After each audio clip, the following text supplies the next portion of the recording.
नमस्कार दोस्तों, मेरा नाम इंजीनियर विनय राय है और आप देख रहे हैं करियर इन्फोविज इंस्टीट्यूट। दोस्तों, इस नई वीडियो में आपका स्वागत करता हूं। दोस्तों, आज इस नई वीडियो के थ्रू हम लोग बात करेंगे जवाहर नवोदय विद्यालय के।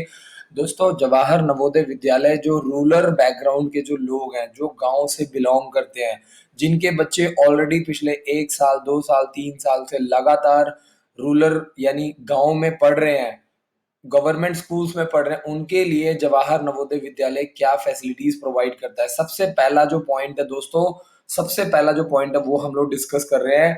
75% ऑफ सीट्स जो होती है वो सिर्फ और सिर्फ किसे मिलेगी? वो मिलेगी रूरल बैकग्राउंड लोगों के बच्चों को, जो बच्चे प्रॉपरली पिछले 2 साल से 3 साल से गांव में पढ़ रहे हैं जो गवर्नमेंट स्कूल्स में पढ़ रहे हैं, जो गवर्नमेंट के द्वारा जो चलाए जाने वाले छोटे बड़े जिस भी तरह के स्कूल्स हैं उसमें पढ़ रहे हैं, उनके लिए उनके द्वारा ये सीट्स फिल की जाएंगी।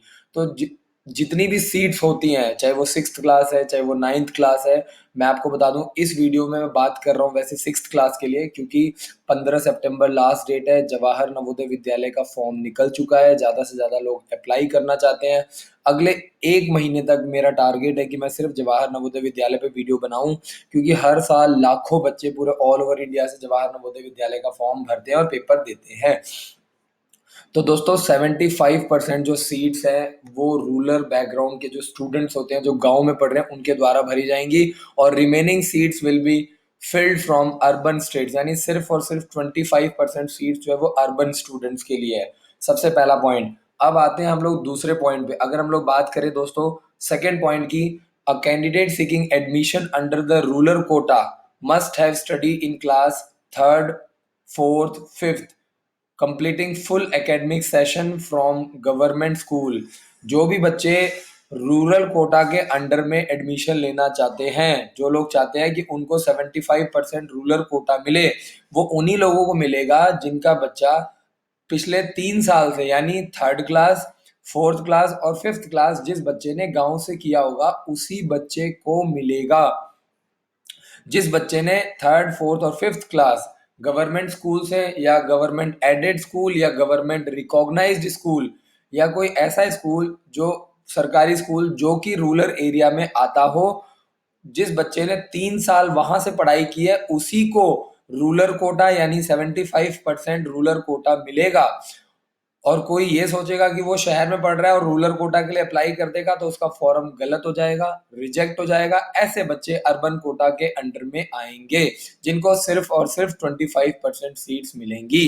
However, the candidate should study full academic session in class 5 from the same district where admission is out. बच्चा जिस जगह के लिए डिमांड कर रहा है, जैसे मान लीजिए मैं अंबाला कैंट से हूं और मैं चाहता हूं कि मेरे बच्चे को अंबाला में एडमिशन मिल जाए, तो अगर मैंने पिछले 3 साल से अंबाला में पढ़ाई की है तभी मैं वहां के लिए अप्लाई कर सकता हूं। ऐसा ना हो कि मैं पिछले 3 साल से पढ़ रहा हूं अंबाला में और मैं अप्लाई कर रहा हूं कुरुक्षेत्र के लिए, तो ऐसे केसेस में फॉर्म रिजेक्ट हो सकता है, कैंसिल हो सकता है और आप आगे चल के कुछ भी नहीं कर पाएंगे। तो आपको समझना पड़ेगा, आप जिस भी एरिया से बिलोंग करते हैं आपको फॉर्म वहां के लिए ही अप्लाई करना है और आपको एडमिशन उसी डिस्ट्रिक्ट में मिलेगा जिस डिस्ट्रिक्ट में आप पिछले 3 साल से पढ़ रहे हैं, जिस डिस्ट्रिक्ट के अंडर में आप आते हैं, जिस डिस्ट्रिक्ट में पिछले 3 सालों से आपका बच्चा तैयारी कर रहा है। और वो डिस्ट्रिक्ट रूरल एरिया में आना चाहिए, गांव में आना चाहिए, सरकारी होना चाहिए वो स्कूल, तभी ऐसी जगह में आपके बच्चे को 6th क्लास के लिए एडमिशन दिया जाएगा। तो अगर आप जिस भी डिस्ट्रिक्ट से बिलोंग करते हैं आपको उसी डिस्ट्रिक्ट के नवोदय विद्यालय के लिए अप्लाई करना है। कई बार लोग कहते हैं कि नहीं, हमारे वहां पे जो जवाहर नवोदय विद्यालय वो उतना अच्छा नहीं है, तो हम वहां पे ना पढ़ा के कहीं और पढ़ाना चाहते हैं। तो आप ऐसा नहीं कर सकते हैं। आप जिस भी आप डिस्ट्रिक्ट में बिलोंग करते हैं आपको उसी डिस्ट्रिक्ट के लिए फॉर्म भरना है, तभी आपको कोटा मिलेगा। अगर आपने थोड़ा सा भी इधर उधर किया तो ऐसे केसेस में क्या होगा कि आप अर्बन एरियाज वाले केसेस में आ जाएंगे, जिसमें कोटा सिर्फ 25% होता है, जिसमें आगे चल के आपके बच्चे के लिए पेपर क्लियर करना थोड़ा मुश्किल हो जाएगा।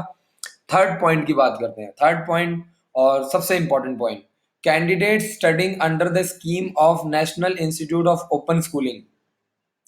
तो दोस्तों बहुत सारे ऐसे बच्चे हैं जो कि national institute of open schooling के अंडर में स्कूलिंग कर रहे हैं। जैसे कई बार क्या होता है, गांव के स्कूल होते हैं उसको मान्यता प्राप्त नहीं होती है, तो बहुत सारे लोग जो है वो, जो सरकारी लोग हैं, जो सरकारी बच्चे, जो सरकारी स्कूल है, वो स्कूल चल रहे हैं national institute of open school, क्योंकि उन स्कूलों को मान्यता नहीं मिली हुई है। तो उन्होंने मान्यता कहाँ से ली हुई है? NIOS से ली हुई है।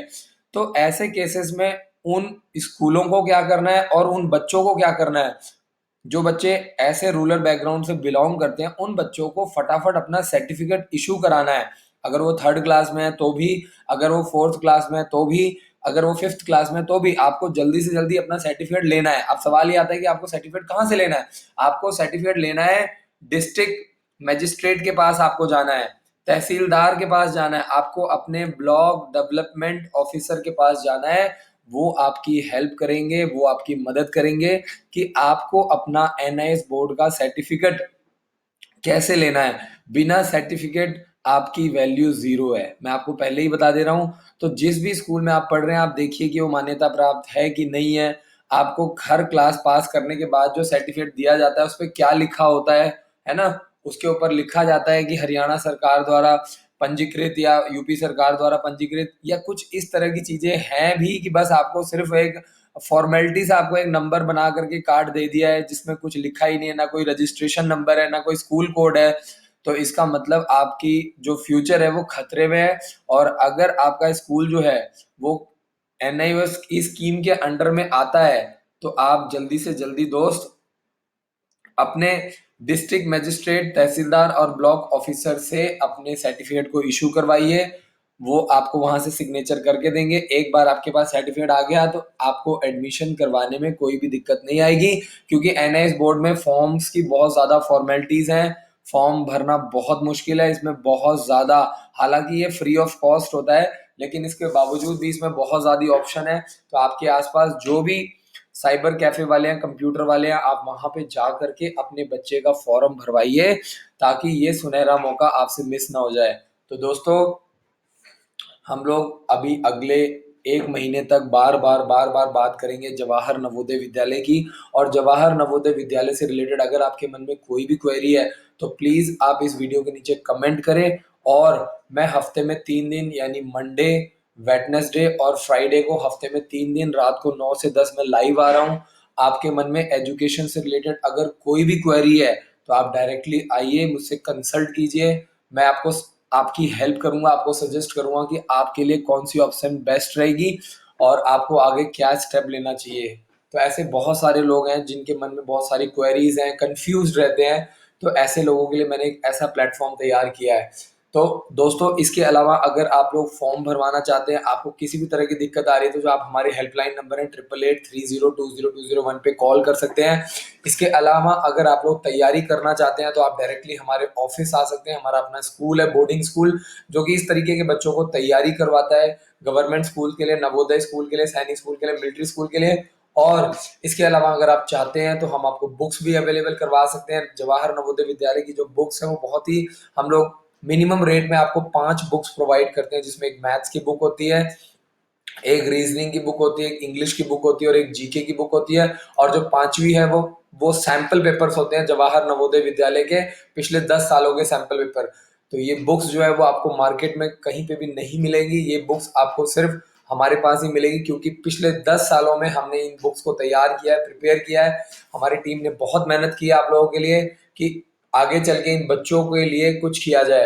तो दोस्तों, इसके अलावा इस वीडियो को ज़्यादा से ज़्यादा आप लोग शेयर कीजिए, ताकि हम लोग मिलकर के एक दूसरे की हेल्प कर पाएँ। आशा करता हूँ आपको ये वीडियो पसंद आई होगी। जय हिंद, जय भारत।